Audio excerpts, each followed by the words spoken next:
Okay, well, welcome back to the program. This is the final part of this conversation about the two of the 2019 presidential contenders, President Buhari and Atiku Abubakar, who is contending for the first time of the office under the current dispensation. We're taking their policy documents to the market straight. This is part of the interview that Atiku Abubakar held with the Africa Report, which is the current edition. Now, on the street, and this is what Atiku Abubakar, the former vice president, says about the state of the Naira. He said, I would prefer to float the Naira because I believe that will bring about a more stable exchange rate. We have to create more incentives for foreign investment and relax conditionalities, remove regulations as much as possible. Buhari's administration has been working very hard over the last 3.5 years to keep the Naira stable and prevent it from going haywire. Professor Uche Waleke of the National State University is an economist and is live to us. Professor, let's talk about some key ratios here. FX. It's been 3 years of managing the state of the currency. Atiku says he wants a floating exchange rate. That's what the World Bank, the IMF, everybody is asking Nigeria to do. How do you think we should go? Who should we listen to? Should we listen to Atiku, or we should continue with Buhari as far as the FX market is concerned? Well, I think as far as the foreign currency market is concerned, the CBN response has been always been in tune with the prevailing circumstance. Part of why we have multiple exchange rates today is the fact that the economy is depending only on one major source of forex, and to make things worse, on the demand side, so the economy is import dependent. So the only time you allow market forces to determine the price of something is if you don't find a complete mismatch, between demand and supply. If the demand for a particular commodity is very high and the supply is not there, not just there, of course, you find the price, hitting the roof. So exchange rate stability is good, but it's also important that it is stabilizing at a low price, not at a very high price. Now, if you decide to float the Naira today, which means you are allowing market forces to determine the develop the Naira, given where we are, even though we have, you could say we have our reserves have grown now, but don't forget there was a time these reserves were as low as 23 billion US dollars. So floating the Naira would have meant a very, very high exchange rate, which would also feed into high inflation rate, which would also feed into, which would also result to high interest rates.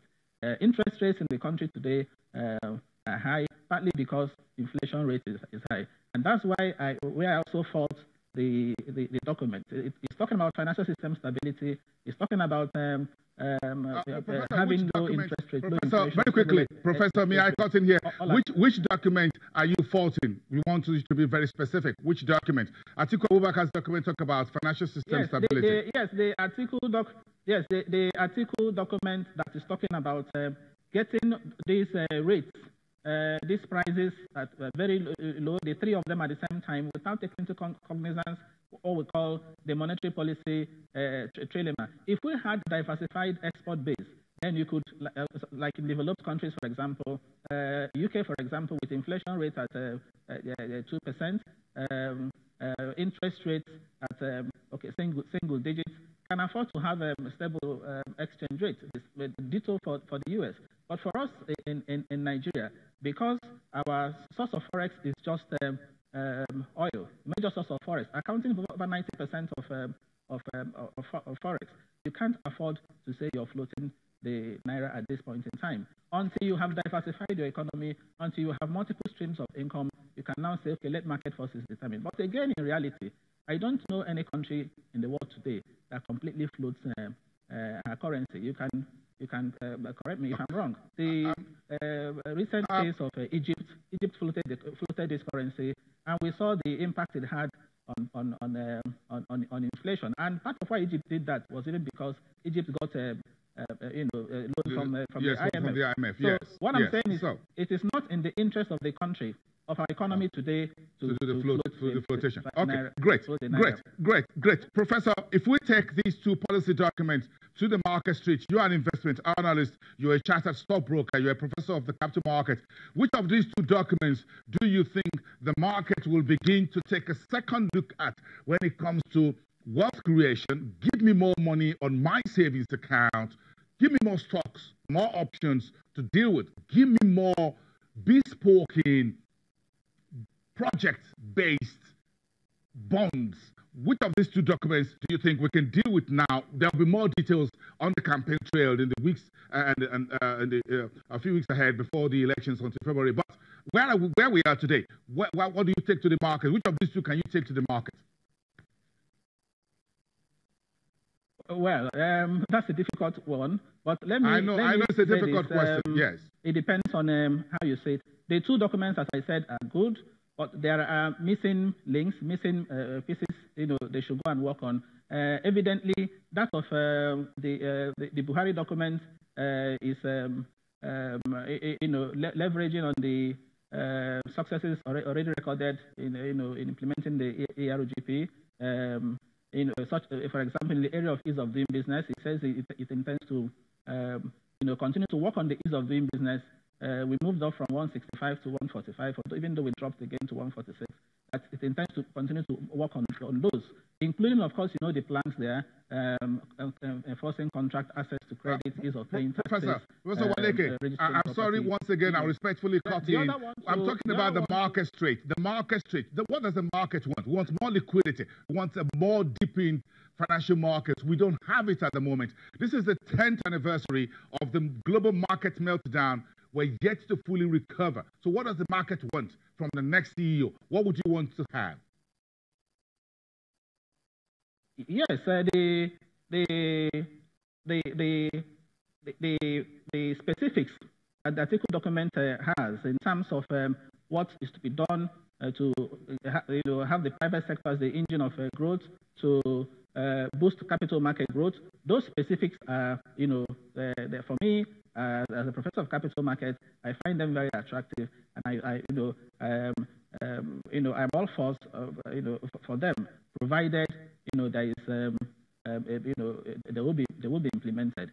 On the other side too, we also find, even though we don't find specifics, we also find certain measures that, if implemented, could rub off positively again on the market. So, as I said earlier on, the two have loopholes, and those loopholes need to be looked at for us to really believe them. Yes, they need to fix those loopholes. One question for you, and this is a bit of a comment and a question, but again, you talked about it later on. This is from Olufemi Awoyemi, who is the Pro-Share Chief Executive. He said, the real question I need answers to, and I'm willing to take a deep dive into, is what you call the costing of the plans, the timelines, and the sequencing by the Nigerian presidential candidates. The cost, what will it cost Atiku to deliver this 186-page document? What will it cost Buhari's administration, looking at both internal and external factors, moving forward between now and 2019 and even beyond?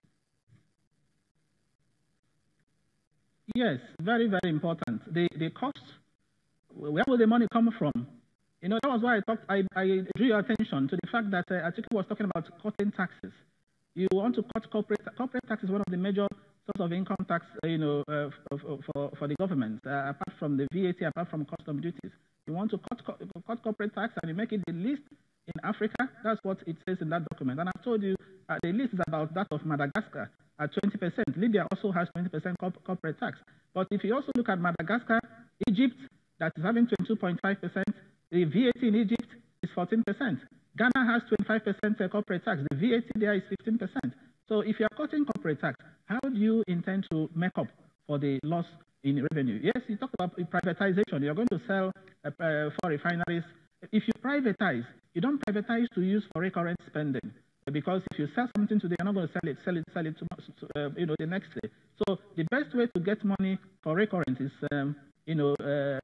through taxes. Yes, I agree that in terms of capital funding, the capital component, the article plan is clear that it intends to do PPP. It intends to fund through the capital market, borrow, look for concessional loans and so on. That is fine.